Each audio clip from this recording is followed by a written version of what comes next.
Good morning, gentlemen. I'm back with you. There's a lot of problem all over the world, and I'm going to discuss something which is unique, which has not been discussed by other videos. As I've told you earlier, I rarely discuss the news.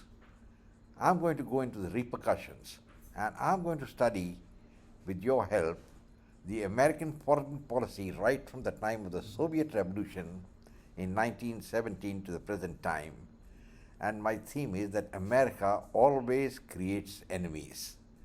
Now, this is a very significant observation, that America always creates enemies. Let's have a look at what happened in 1917. Tsar Nicholas II, who was the man in charge at that time in Russia, ruler of Russia, was deposed in a military revolution, and a communist uprising took place. Initially started with a naval battle in the St. Petersburg and then spread to the whole country. The Tsar was overthrown, and he was taken into exile in Siberia. But then something happened. The American government at that time refused to recognize Russia, the Communist Party. They refused to recognize it as the legal ruler, and they did not do that for 15 years. Now that's a record. In fact, they started a battle against the Soviet regime, trying to see that they can be overthrown, and we had the White Civil War going on in Russia till 1920, before the monarchists who were supported by the United States and the Western powers, France and England, were defeated, and Lenin was able to consolidate his rule. Now, it's a moot point whether communism was good or bad for Russia. I think it was very bad because it led to the destruction of the Soviet Empire. Now, it was a very bad thing which the communists had, but at that time, America didn't recognize Russia till 1933, and it was Roosevelt who came in and he reversed the policy, and the first time Russia was recognized and an ambassador was exchanged. That was in 1933. Since that time onwards, America has always been at loggerheads with Russia. There was a brief thaw during the 1941-45 World War, when both the countries joined up to fight Nazi Germany. But apart from that period, right after the end of the war, the Russians again were ringed in by the Americans, who set up a lot of bases and pacts against them. That means it was the creation of a perpetual enemy. America was never comfortable after 1917 with any government that ruled Russia. And this has continued.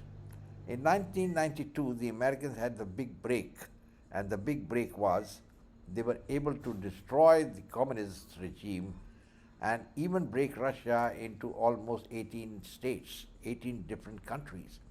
It was a great victory for the Americans, but they were not resting on their laurels.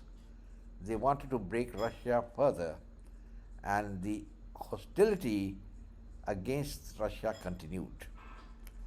The Russians have also realized that the Americans can never be their friends, and they have followed up now by invading Ukraine 4 years back.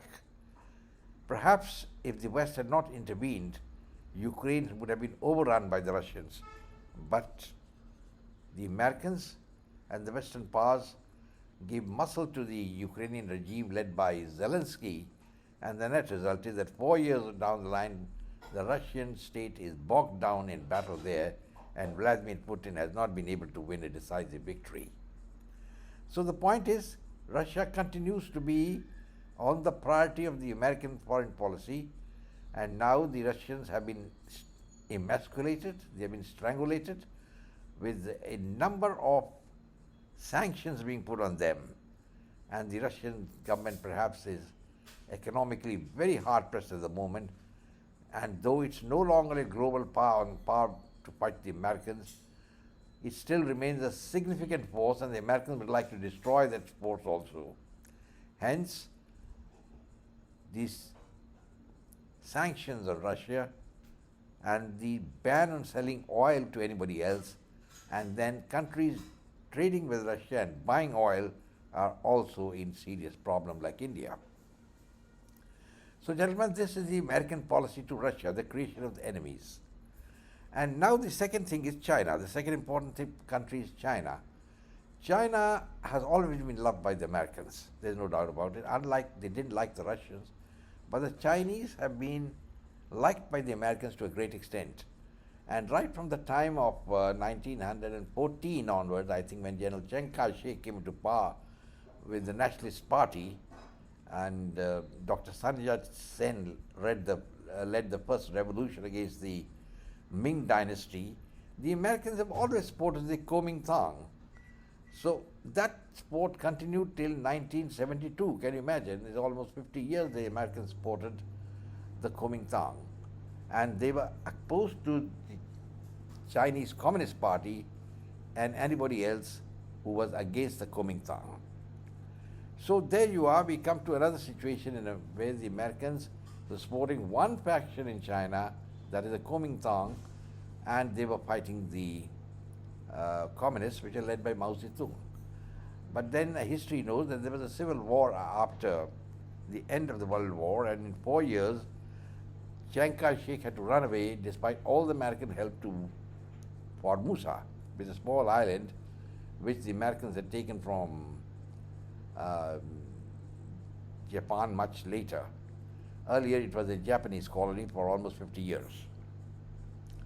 So gentlemen, the situation is that the Americans grew up on a diet of anti-communism, anti-China to an extent at that time, but they were ready to make friends with China. That is a crucial difference which I am trying to point out between the relations of the Americans with Russia and China. With Russia, they were not interested in any compromise at all, and even now, all sorts of sanctions have been put on Russia, including the oil sanction. Nobody is supposed to buy oil from Russia, so that the Russian economy can collapse. That's the aim. And against China, it's a different approach. Vladimir Putin was called to Alaska by Donald Trump, but just make it a point that Donald Trump never went to Moscow even once during the second term. And in contrast, he had not only invited the Chinese president for his swearing-in ceremony, at the same time he had just visited China. So his approach to China has been different. That is, the American approach to China is different. They would like to be friends with China, but China as a subservient power, that is someone who is junior and says, yes sir, 3 bags full to the Americans. But China is not ready to do that, and how is the Americans going to deal with it? Russia was easier to deal with because very small economy, though a very large country with a less population, and their GDP were pretty low. But China is different, the second biggest economy in the world, and they have a high degree of technical sophistication, engineering, space research, and a very modern force going around, and the Americans have to deal with China in a different way. At the same time, the Communist Party has not forgotten that the Americans fought against them for 50 years. And it was only in 72 when Richard Nixon made that historic visit to Beijing and then dumped Chiang Kai-shek into the Pacific Ocean, did things improve. So with Russia, it was enmity all throughout, but with China, it was accommodation. Even Donald Trump earlier said that China is not an enemy, it is a rival. But I think he's changing his tune now because he realized that you can't have the bread and butter as well. Now we come to the third facet of American policy, that is Iran. Now America will like to be friends with only those countries who say yes sir to them and are their allies. Now the Shah of Iran, so long as he was in power, he was an American ally, American stooge, but there was a revolution, Islamic revolution, and the Shah was overthrown, and Ayatollah Khomeini took over. A naked Shia Muslim regime took over. So gentlemen, here is where the flaw enters. The Americans again wanted to be friends with the new regime, and initially they had almost 110 diplomats in Tehran, but the Shia Muslim regime didn't want it. They wanted to dominate the entire Middle East, and those American men, almost 110 of them, were taken hostage. Now that's a fact. And America had to pay millions of dollars to get them released. This was paid during the time of Ronald Reagan. And it was a great blow to American prestige, and there's no doubt about it. But then at that time, America again foundered. As I told you, they didn't want to fight Iran at all. They didn't want to be friends with Iran, and that is the reason they were waiting for an opportunity. There's a regime change, and for 46 years, the Americans did nothing to break Iran. Now, what happened after that, as you all know, the simmering pot has to blow over, and it did. And now, in the last war, almost 75 of the American bases in the Middle East have been rendered unusable. They've been bombed badly by the Iranians.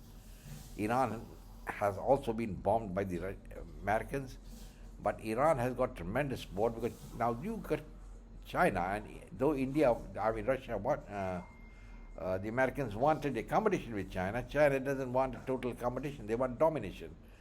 So the net result is Chinese have been bolstering the Iranian regime with the latest technology, the latest weaponry, and the net result is that half the American air bases are rendered hostage combat. They can be used, and Iran has become the bugbear. Iran is not defeated. The battle is on for 4 months. Many are thinking that an American invasion will do the trick, but it's not going to be so simple, and it's not going to be the American troops walk in and is going to take over Iran. So it's going to be a very tough fight, but the fact remains that America has created enemies, and it creates enemies. Like Russia has been made as a permanent enemy, China is also against them, and now Iran is going to be the third enemy which they would have created. And this is in perpetuity. We do not know what's going to happen next. Perhaps something will happen. We'll have to wait and see. I think I'll close now, gentlemen, and see what happens. Take care. God bless. If you like my channel, come back and subscribe to it. And I'll say goodbye and God bless.